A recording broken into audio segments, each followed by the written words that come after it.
Are you in the market for a used car that has a timeless design with heaps of luxury and a proper German feel? Well, this may be the car for you. This is the BMW E60 5 Series, and today we are going to have a look to see if it is still relevant in today's world and why I think you should buy one.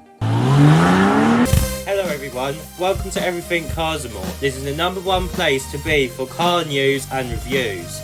Sit back, buckle up, let's go.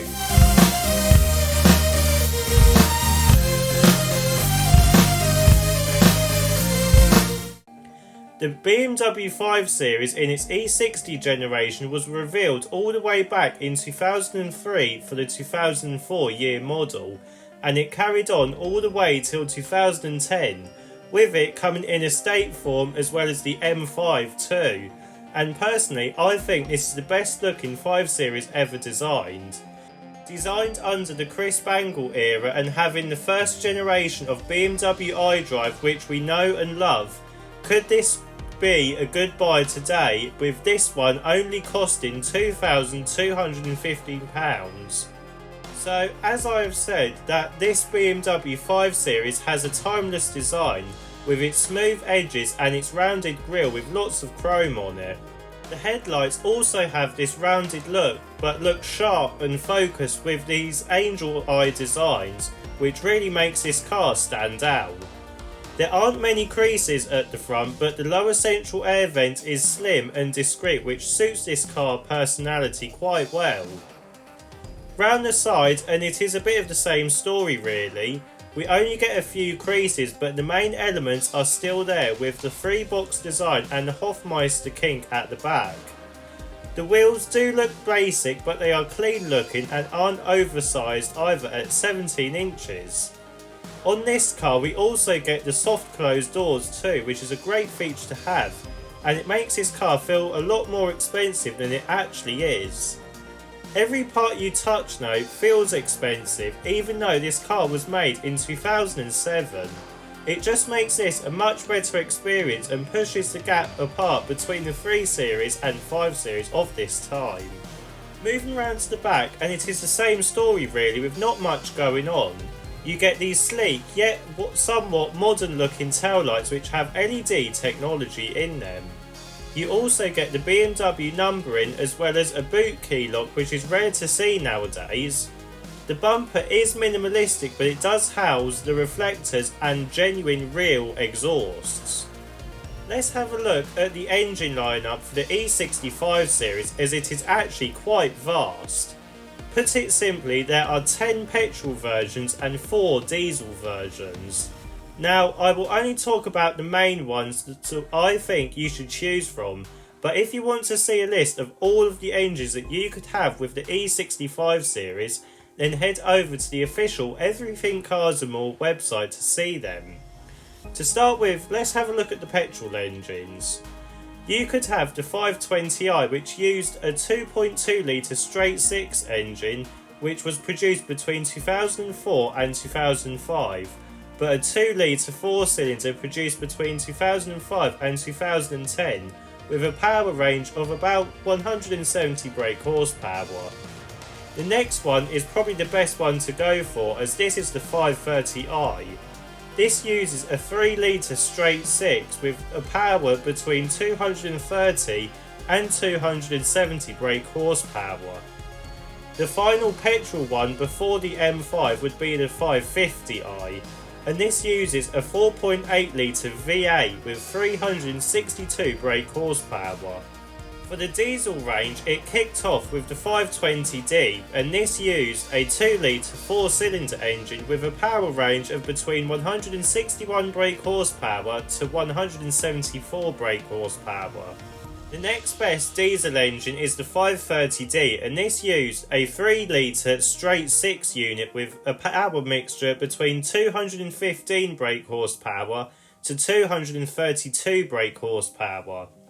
The final best diesel engine is the 535d, and this used a 3 litre straight 6 unit with a power between 268 brake horsepower and 282 brake horsepower. prices for the E60 BMW 5 Series vary from £1,000 to cars that aren't that great all the way to £9,000 for good low mileage examples. If you want the E60 M5, then you are looking in the region of £20,000 to £30,000. Right, now that's all over with, let's have a look at the interior to see what that's like. Climbing inside the E65 series then I will admit it does start to feel a bit outdated in some areas, but it does also feel modern too. Take the gear selector for example, it is still very similar to today's BMWs, as too is the iDrive controller. Now, talking about the iDrive 1, Jeremy Clarkson on Top Gear quoted that it was difficult to use and only a teenager could use it.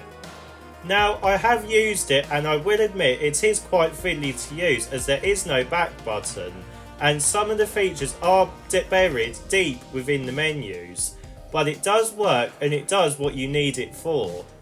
The owner has also retrofitted Apple CarPlay and Android Auto to this car, and to be honest it is a fairly easy job to do if you wanted to do that to your own E60. The switchgear in this car does still feel good after all this time, and all of the controls aren't buried in the iDrive system like newer BMWs. The steering wheel does look a bit outdated in my opinion, but it does the job and is perfect for this era.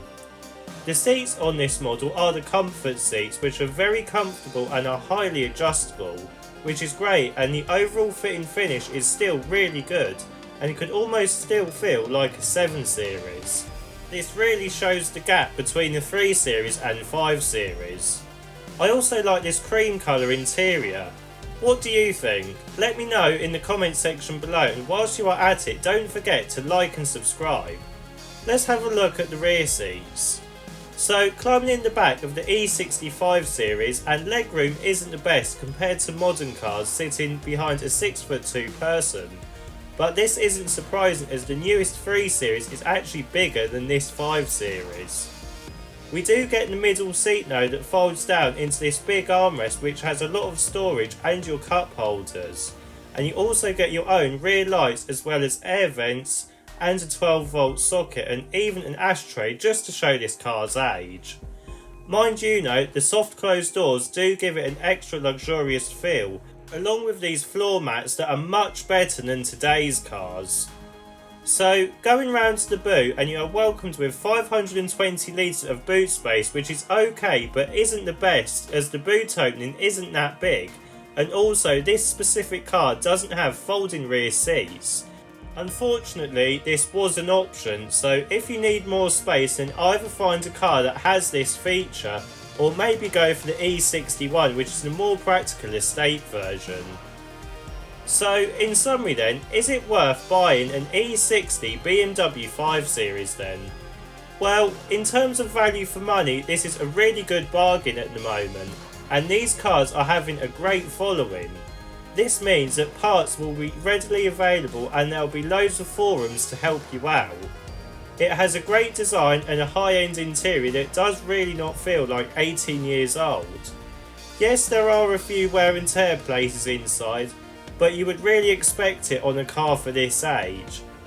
Yes, the technology on this car is a bit outdated, but like what this one has, there are retrofit kits available to make it feel more modern.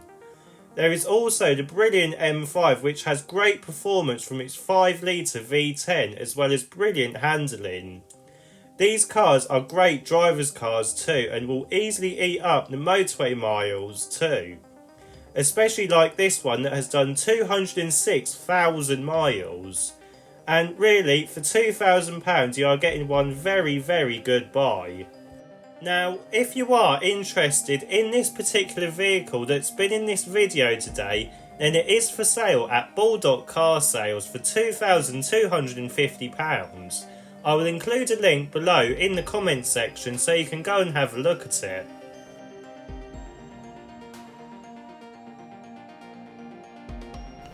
If you like this video, please don't forget to like and subscribe. See you in the next video.